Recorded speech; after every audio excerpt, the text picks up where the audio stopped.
আসসালামু আলাইকুম রহমতুল্লাহি বারাকাতুহু। সম্মানিত মুসলিম তাওহীদি জনতা, হাদিসের আলোকে রেফারেন্স সহ আমি আপনাদেরকে এমন একটি আমল শোনাবো, যে আমলটি মাত্র বিছানায় শুয়ে শুয়ে একবার মুখ দিয়ে পড়বেন, তাহলে আল্লাহ তাআলা আপনি বিছানা থেকে ওঠার পূর্বেই আপনি নিষ্পাপ শিশুর মতো হয়ে বিছানা থেকে উঠতে পারবেন।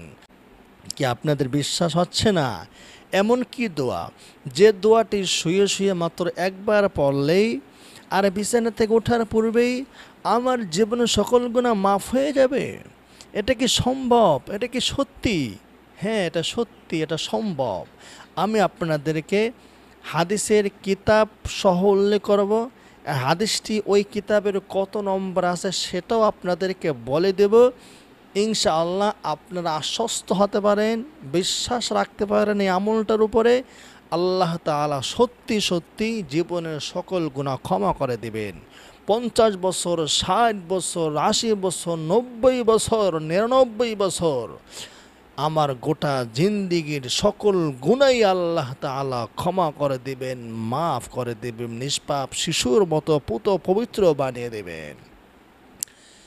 আল্লাহ তাআলা এমনই, আল্লাহ তাআলা যখন দয়া করেন কারো প্রতি, তার গুনাহকে এমনভাবে পবিত্র করে দেন যে নিষ্পাপ শিশুর মতো তার আত্মাটা হয়ে যায়।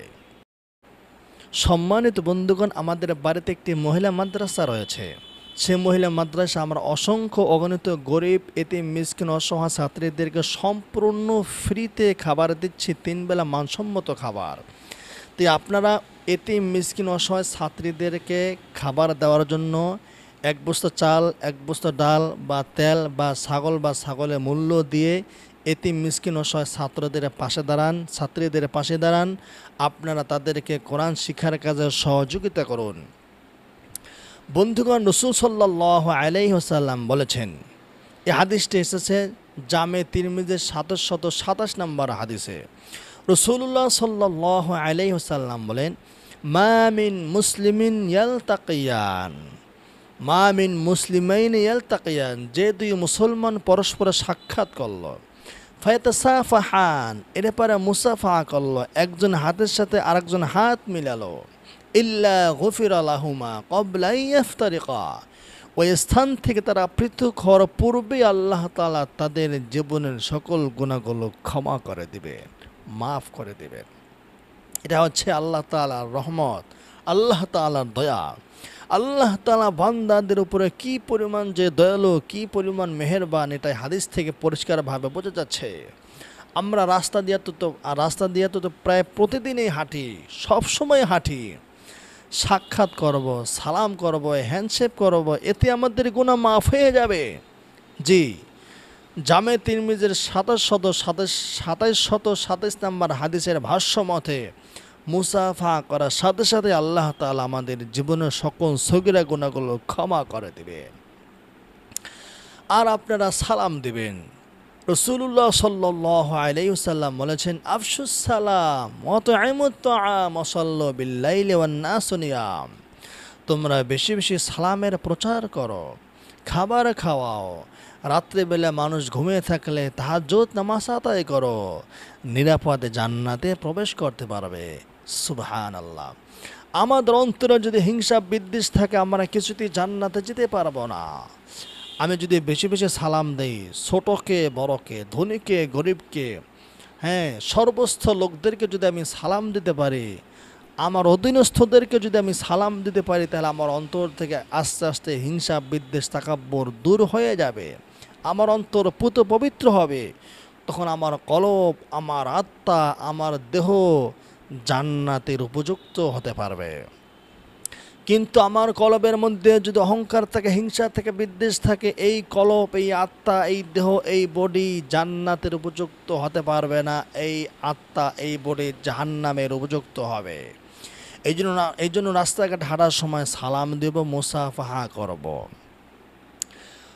হযরত আব্দুল্লাহ ইবনে মাসউদ রাদিয়াল্লাহু তাআলা আনহু একদিন নবী করিম সাল্লাল্লাহু আলাইহি ওয়াসাল্লামের কাছে গেলেন। ওই সময় নবীজি সাল্লাল্লাহু আলাইহি সাল্লাম প্রচণ্ড জ্বরাক্রান্ত ছিলেন, অসুস্থ ছিলেন। আব্দুল্লাহ বিন মাসউদ রাদিয়াল্লাহু তাআলা আনহু এবং নবী করিম সাল্লাল্লাহু আলাইহি ওয়াসাল্লামের মাঝে অনেক বিষয়ে কথাবার্তা হলো। এক পর্যায়ে নবী করিম সাল্লাল্লাহু আলাইহি ওয়াসাল্লাম বলেন, মা মিন মুসলিমিন ইউসিবুহু আযান ইল্লা হাত্তাল খাতায়া কামা তাহাত্তু ওয়ারাকুশ শাজারি। নবী করিম সাল্লাল্লাহু আলাইহি ওয়াসাল্লাম বলেছেন, যখন কোনো মুসলমানের উপর কোনো বিপদ আসে, অসুস্থ আসে, বালা মুসিবত আসে, সেটা যে কোনো বালা মুসিবতই হোক না কেন, গাড়ি চুরি হয়ে গেছে, সম্পদ নষ্ট হয়ে গেছে, সন্তান মারা গেছে, স্বামী স্ত্রী মারা গেছে, মা বাবা মারা গেছে, আপনজন প্রিয়জন মারা গেছে, টাকা পয়সা মোবাইল চুরি হয়ে গেছে, বিপদ বলতে যা কিছু বোঝায় যে মুসলমানের উপরে কোনো বিপদ আসবে, নবীজি বলেন এই বিপদ আসার সঙ্গে সঙ্গে ওই মুসলমানের গুনাহগুলো ঝরে ঝরে পড়ে যায়, যেমনিভাবে শীতের দিনে গাছের পাতাগুলো ঝরে ঝরে পড়ে যায়। এটি হচ্ছে সহিহ মুসলিমের 5647 নম্বর হাদিস। 5647 নম্বর হাদিসের ভাষ্য অনুযায়ী, যদি আমার উপরে কোনো বালা মুসিবত আসে, কোনো বিপদ আসে, আমি যদি জ্বরাক্রান্ত হই কিংবা আমাশায় ভুগি, আমার যে কোনো রোগই হোক না কেন, যে কোনো বালা মুসিবতে হোক না কেন, ওই বিপদের অবস্থায় আল্লাহ তাআলা আমার গুনাহগুলো এমনভাবে ঝরে ঝরে দেবেন, মাফ করে দেবেন, যেমনিভাবে শীতের দিনে গাছে পাতা থাকে না, কোনো কোনো গাছে একটা পাতাও থাকে না, ঠিক তেমনিভাবে বিপদের মধ্যে যে মুসলমান পড়বে, ওই ব্যক্তির অন্তর থেকে এমনভাবে গুনাহগুলো ঝরে ঝরে পড়ে যাবে, একটা গুনাহও তার আমল নামার মধ্যে আর বাকি থাকবে না। ভাইরা আমার, বন্ধুরা আমার, মুসনাদ আহমদের 17118 নম্বর হাদিসের বর্ণনা, হযরত সাদ্দাত ইবনে আওস রাদিয়াল্লাহু তাআলা আনহু একদিন এক লোককে দেখতে গেলেন। অসুস্থ অবস্থায় ছিল ওই লোকটি। ওই লোকের কাছে গিয়ে জিজ্ঞাসা করলেন, ভাই তুমি কেমন আছো? সে আল্লাহ তাআলার প্রশংসা করে বলল, ভালো আছি, আল্লাহ তাআলার নিয়ামতের মধ্যে আছি। সুস্থ আল্লাহ তাআলার নিয়ামত, অসুস্থ আল্লাহ তাআলার নিয়ামত, আল্লাহ তাআলার নিয়ামতের মধ্যে আছি।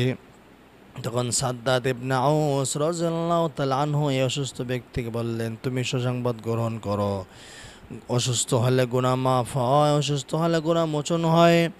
এরপরে সাদ্দাত রাদিয়াল্লাহু তাআলা আনহু একটা হাদিস থেকে শোনাই দিলেন। রাসূলুল্লাহ সাল্লাল্লাহু আলাইহি ওয়াসাল্লাম বলেছেন, আল্লাহ তাআলা বলেন, ইন্নী ইযা বতালাইতু আবদাম মিন ইবাদি মুমিনান ফাহামিদানি আলা মাবতালাইতুহু ফাইন্নাহু ইয়াকুমু মিন মাদজাইহি যালিকা কায়াউমি ওয়ালাদাতুহু উম্মুহু। আল্লাহ রব্বুল আলামিন বলেন, যখন আমি কোনো বান্দাকে বিপদের মধ্যে ফেলাই, যখন আমি কোনো বান্দাকে কঠিন মুসিবতের মধ্যে ফেলাই, পেরেশানির মধ্যে ফেলাই, বিপদের মধ্যে ফেলাই, অসুস্থর মধ্যে ফেলাই, বিপদ বলতে যা কিছুকে বোঝায়, আমি যখন কোনো বান্দাকে বিপদের মধ্যে ফেলে দেই, বিপদের মধ্যে পড়ার পরে যে বান্দা বলে আলহামদুলিল্লাহ, অসুস্থ একটা বিপদ, অসুস্থ হয়ে বিছানায় পড়ে রয়েছে, হাত পা ভেঙে বিছানায় পড়ে রয়েছে, জ্বর হয়ে বিছানায় পড়ে রয়েছে, রোগ হয়ে বিছানায় পড়ে রয়েছে, বিছানায় পড়ে গিয়েও বলে আলহামদুলিল্লাহ, আলহামদুলিল্লাহ, আলহামদুলিল্লাহ, আল্লাহ তুমি আমাকে অসুস্থ দিয়েছ, আমি খুশি আছি, আলহামদুলিল্লাহ, আল্লাহ তুমি সুস্থ দাও, অসুস্থ দাও, আমি সর্বদা তোমার প্রশংসা করব, আমি তোমার প্রতি সন্তুষ্ট আছি। অসুস্থ হয়েও বিছানায় শুয়ে যে ব্যক্তি বলবে আলহামদুলিল্লাহ, আল্লাহ তাআলা এই ব্যক্তির গুনাহ এমনভাবে মাফ করে দেন যেন আজকে সে দুনিয়ায় ভূমিষ্ঠ হয়েছে। রাসূল আল্লাহ রাব্বুল আলামিন বলেন, ফাইন্নাহু ইয়াকুমু মিন মাদজাইহি যালিক, এই অসুস্থ ব্যক্তি যখন তার বিছানা থেকে উঠে দাঁড়ায় সুস্থ হয়ে, যখন সে সুস্থ হয়ে বিছানা থেকে উঠে দাঁড়ায়, ওই সময় সে নিষ্পাপ শিশুর মতো হয়ে যায়। এমন পুত পবিত্র হয় যেন আজকে তার মা তাকে ভূমিষ্ঠ করেছে। আজ আজ মা আজকে তার মা তাকে ভূমিষ্ঠ করেছে, এমন নিষ্পাপ শিশুর মতো হয়ে যায়। ওয়াকুলুল্লাহু আযজা ওয়া জাল্লা, আল্লাহ রব্বুল আলামিন ফেরেশতাদেরকে বলেন, ও ফেরেশতারা, আমি আমার বান্দাকে জ্বর দিয়েছি, অসুস্থ দিয়েছি, বিছানায় শুয়েছিল, যাহার কারণে তাহাজ্জুদ পড়তে পারে নাই, আওয়াবিন পড়তে পারে নাই, ইশরাক পড়তে পারে নাই, নফল পড়তে পারে নাই, নফল রোজাও রাখতে পারে নাই, নফল কোনো ইবাদতই করতে পারে নাই অসুস্থ থাকার কারণে। ও আমার ফেরেশতারা, আমি নিজে আমার বান্দাকে নেক আমল করা থেকে বিরত রেখেছিলাম অসুস্থ দেওয়ার মাধ্যমে। আমার বান্দা অসুস্থ হয়েও আমাকে ভুলে যায় না, আমার প্রশংসা করেছে, আমার প্রতি সন্তুষ্ট জ্ঞাপন করেছে। ও ফেরেশতারা, আমার বান্দা যতদিন নেক আমল করতে পারে নাই, নেক আমল করতে পারে নাই, আমার বান্দা নেক আমল না করলো, আমার বান্দার আমলে নেক আমলগুলো উঠাইয়া দাও। আল্লাহু আকবার। আমার বান্দা অসুস্থ হওয়ার কারণে যে সকল তাহাজ্জুদ পড়তে পারে না, আওয়াবিন পড়তে পারে না, ইশরাক পড়তে পারে না, সেগুলো সব দিয়ে দাও। কারণ আমি নিজে আমার বান্দাকে অসুস্থর মধ্যে ফেলেছি। আর অসুস্থর মধ্যে পড়ার কারণে আমার বান্দা সে নফল নামাজ পড়তে পারে না, নফল ইবাদত করতে পারে নাই। এই জন্য হাদিস থেকে বোঝা গেল, কোনো বান্দা অসুস্থ হয়ে যদি বলে আলহামদুলিল্লাহ, বিছানায় পড়ে আছে, বিছানায় শুয়ে আছে, বিছানায় শুয়ে যদি বলে আলহামদুলিল্লাহ আলহামদুলিল্লাহ, ওই ব্যক্তি বিছানা থেকে ওঠার আগেই, ওঠার পূর্বেই, যখন সে বিছানা থেকে উঠবে, ওই সময় সে সদ্য ভূমিষ্ঠ নিষ্পাপ শিশুর মতো নিষ্পাপ হয়ে যাবে। এই জন্য অসুস্থ হলে খুশি থাকবো আল্লাহর উপরে, অসুস্থ হলে সন্তুষ্ট থাকবো আল্লাহর উপরে। সুস্থ অবস্থায় যেমন আল্লাহ তাআলা প্রশংসা করে, অসুস্থ অবস্থায় আল্লাহ তাআলা প্রশংসা করতে হবে। এটা একজন মুমিনের বৈশিষ্ট্য হওয়া দরকার। রাসূলুল্লাহ সাল্লাল্লাহু আলাইহি ওয়াসাল্লাম বলেছেন, আউয়ালু মান ইয়াদখুলুল জান্নাতা আল্লাযীনা ইয়াহমাদুনাল্লাহ ফিস সাররাই ওয়াদ দাররা। কিয়ামতের ময়দানে সর্বপ্রথম তারাই জান্নাতে প্রবেশ করবে যারা সুখে দুঃখে সদা সর্বদা আল্লাহ রব্বুল আলামিনের প্রশংসা করত। এই সমস্ত লোকেরাই কিয়ামতের দিন সর্বপ্রথম জান্নাতের মেহমান হতে পারবে। এজন্য বন্ধুগণ, আসুন আমরা আল্লাহ তাআলার শুকর আদায় করি। আল্লাহ তাআলা যখন যাকে যেভাবে রাখবেন, আমরা সদা সর্বদা আল্লাহ তাআলার উপর সন্তুষ্ট থাকব, খুশি থাকব, তাহলে আল্লাহ তাআলা আমাদের গুনাহগুলো ক্ষমা করে দেবেন। এখানে গুনাহ বলতে সগীরা গুনাহ, আল্লাহ তাআলা আমাদের জীবনের সকল সগীরা গুনাহগুলো ক্ষমা করে দিবেন, মাফ করে দিবেন। আল্লাহ তাআলা বান্দাদের প্রতি কত দয়ালু। অন্য একটা হাদিস আপনাদেরকে শোনাই। নবী করিম সাল্লাল্লাহু আলাইহি ওয়াসাল্লাম বলেছেন, মান লাবিসা থাওবান ফাকাল আলহামদুলিল্লাহিল্লাযী কাসানি হাযা থাওবা। নবীজি বলেন, যে ব্যক্তি কাপড় পরিধান করার পর এই দোয়াটি পড়বে, যে ব্যক্তি কাপড় পরিধান করার পরে এই দোয়াটি পড়বে, তার জীবনের সকল গুনাহ আল্লাহ রব্বুল আলামিন ক্ষমা করে দিবেন। আমরা প্রতিদিন কাপড় পরিধান করে, গোসল করার পরে কাপড় পরিধান করি, কোথায় যাওয়ার জন্য কাপড় পরিধান করি, অফিস আদালতে যাওয়ার জন্য কাপড় পরিধান করি, বিদ্যালয়ে যাওয়ার জন্য, প্রতিষ্ঠানে যাওয়ার জন্য কাপড় পরিধান করি। আমরা এমন কোনো দিন নাই যেদিন কাপড় পরিবর্তন করে না, কাপড় চেঞ্জ করি না। নবীজি বলেন, কাপড় পরিধান করার পর যে ব্যক্তি দোয়াটি পড়বে, আল্লাহ রব্বুল আলামিন তার জীবনের সকল গুনাহগুলো মাফ করে দিবেন। দোয়াটি হলো এই, আলহামদুলিল্লাহিল্লাযী কাসানি হাযা الثوب ورزقني من غير حول مني ولا قوة আবার বলতেছি আলহামদুলিল্লাহিল্লাযী কাসানি হাযা الثوب ورزقنيه من غير حول مني ولا قوة এই দোয়াটি বললে জীবনের সকল গুনাহ মাফ হবে। আর একটি দোয়া আমি আপনাদেরকে জানাই, সেই দোয়াটি খাবার পরে পড়তে হয়। আল্লাহর নবী সাল্লাল্লাহু আলাইহি ওয়াসাল্লাম বলেছেন, কেউ যদি খাবার খাওয়ার পরে এই দোয়াটি পড়ে তাহলেও তার গুনাহ মাফ হয়ে যায়, জীবনের সকল গুনাহ মাফ হয়, জীবনের সকল সগীরা গুনাহগুলো মাফ হয়। ওই দোয়াটি বললে খাবার পরে যে দোয়াটি বললে জীবনের সকল গুনাহ মাফ হয়, সেই দোয়াটা হলো এই আলহামদুলিল্লাহিল্লাযী আত'আমানি হাযা الطعام ورزقنيه من غير حول مني ولا قوة খাবার খাওয়ার পরে এমনিতে দোয়া পড়তে হয়। আর যদি এই দোয়াটি পড়তে পারি তাহলে খাবার দোয়া হয়ে যাবে, গুনাহ মাফ হয়ে যাবে। আমরা 3 বেলা খাই, সকালে দুপুরে রাত্রি খাই। রাত্রে খাওয়ার পরে দোয়াটি পড়ব, কিংবা অন্য যে কোনো খাওয়ার পরে দোয়া পড়ব। চা পান করার পরে, বিস্কিট খাওয়ার পরে, ফল ফ্রুট খাওয়ার পরে যখন আমরা খাবার খাবো, খাওয়ার পরে এই দোয়াটি পড়ব। নবীজি বলছেন জীবনের সকল গুনাহগুলো মাফ হয়ে যাবে। এর কারণ কি?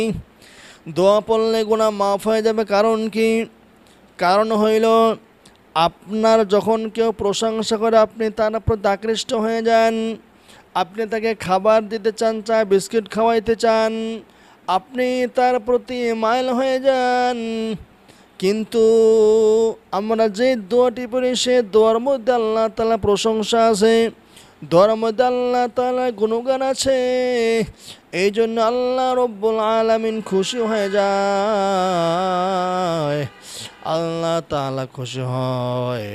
আল্লাহ তাআলা খুশি হয়ে আমাদেরকে দুনিয়ার কোনো রং তামাশা দেয় না, টাকা দেয় না, পয়সা দেয় না, বরং যেটা আমাদের জন্য বেশি দরকার সেটা আল্লাহ তাআলা দেয়। আর সেটি হলো আল্লাহ তাআলা আমাদের গুনাহগুলো মাফ করিয়ে দেয়। এই জন্য ভাইরা আমার, বন্ধুরা আমার, যে কথাগুলো বললাম আপনি দেখুন কথাগুলো আমল করার মতো কিনা। কথাগুলো যদি আমল করার মতো হয় তাহলে আমলগুলো করবেন, আমলের মতো হলে আমলগুলো করবেন। আর আশা করি আমলের মতোই কথাগুলা বিশ্বনবী সাল্লাল্লাহু আলাইহি সাল্লাম যে কথা বলবেন সেটা তো আমলের যোগ্য হবেই হবে, কোনো সন্দেহ নেই। আমরা প্রতিদিন রাত্রে ঘুমাই, রাতে ঘুমের আগে 2টা আমল বলবো। রাতে ঘুমের আগে যে আমলগুলো করলে আপনি সারা রাত্র ঘুমাবেন, কিন্তু আল্লাহ তাআলা আপনার আমল নামায় সব দিতে থাকবেন। আপনি সারা রাত্র ঘুমাবেন, একজন ফেরেশতা আপনার মাথার কাছে সারা রাত্র জাগ্রত থেকে আপনার গুনাহ মাফের জন্য, মুক্তির জন্য, সফলতার জন্য, রহমতের জন্য আল্লাহর কাছে দোয়া করতে থাকবে, প্রার্থনা করতেই থাকবে। কি চান না এমন আমল? যে আমল করলে একদিকে গুনাহ মাফ হবে, অপরদিকে ফেরেশতারা আমার জন্য দোয়া করতে থাকবে। অবশ্যই চান? তাহলে শুনুন সে আমলটি। আল্লাহর নবী সাল্লাল্লাহু আলাইহি ওয়াসাল্লাম বলেন, আন-নাইমুত তাহিরু কাস-সাইমিল কাইমি। যে ব্যক্তি পবিত্র অবস্থায় ঘুমাবে, উযু করে যে ব্যক্তি ঘুমাবে, ওই ব্যক্তির আমল নামায় আল্লাহ তাআলা সারাদিন রোজা রাখা এবং সারা রাত্র তাহাজ্জুদ নামাজ পড়ার সমান সব দান করবেন। আরেক হাদিসের ভিতরে এসেছে নবী করিম সাল্লাল্লাহু আলাইহি ওয়াসাল্লাম বলেছেন, মান বাতা তাহিরান বাতা মালাকুন ফি শিআরিহি। যে ব্যক্তি উযু করে ঘুমায়, পবিত্র অবস্থায় ঘুমায়, একজন ফেরেশতা তার মাথার কাছে এসে ঘুমিয়ে যায়, একজন ফেরেশতা তার মাথার কাছে এসে বসে যায়। ফেরেশতা ঘুমায় না, ফেরেশতাদের ঘুম নাই, ক্লান্তি নাই, কোনো কিছু নাই। ফালাম ইয়াস্তাইকিজ ইল্লা, এই বান্দা যখনই পার্শ্ব পরিবর্তন করে, যখন এই পাশ থেকে ওই পাশে যায়, যখনই জাগ্রত হয়, ওই তার মাথার কাছে ফেরেশতা আল্লাহর কাছে দোয়া করে বলে, আল্লাহুম্মা গফির লি আবদিকা ফাইন্নাহু বাতা তাহিরা। আল্লাহ, তোমার বান্দা পবিত্র হয়ে ঘুমিয়েছে, জিকির করে ঘুমিয়েছে। আল্লাহ তো আল্লাহ, তুমি তার জীবনের সকল গুনাহগুলো মাফ করিয়ে দাও। ফেরেশতারা এরকম গুনাহ মাফের জন্য দোয়া করে। আরেকটা হাদিস বলবো, রাসূল সাল্লাল্লাহু আলাইহি সাল্লাম বলেছেন, কেউ যদি উযু করে ঘুমায়, এবার রাত্রে যখন এই পার্শ্ব পরিবর্তন করে, যখন এই ঘুম ভেঙে চুরমার হয়ে যায়, এখন এই ঘুমটা আপনার পেশাবের কারণে ভাঙ্গুক, অন্য যে কোনো কারণে ভাঙ্গুক না কেন, আপনার রাত্রে যখনই ঘুম ভেঙে যাবে, ওই সময় কেউ যদি আল্লাহ পাকের কাছে কোনো কিছু চায়, সেটা দুনিয়ার হোক আখিরাতের হোক না কেন, আল্লাহ তাআলা তার সকল চাওয়া পাওয়া কবুল এবং মঞ্জুর করে নেয়। সুবহানাল্লাহ। তাই বন্ধুগণ, বুঝতেই পারছেন, রাতে যদি উজুর সাথে ঘুমাই তাহলে আমাদের কি ফজিলত রয়েছে, কি কল্যাণ রয়েছে। আসুন আমরা জানলাম, এখন থেকে আমরা এগুলোর উপরে আমল করার চেষ্টা করব। আল্লাহ তাআলা আমাদেরকে এই কথার উপরে আমল করার তৌফিক দান করুন। আমিন।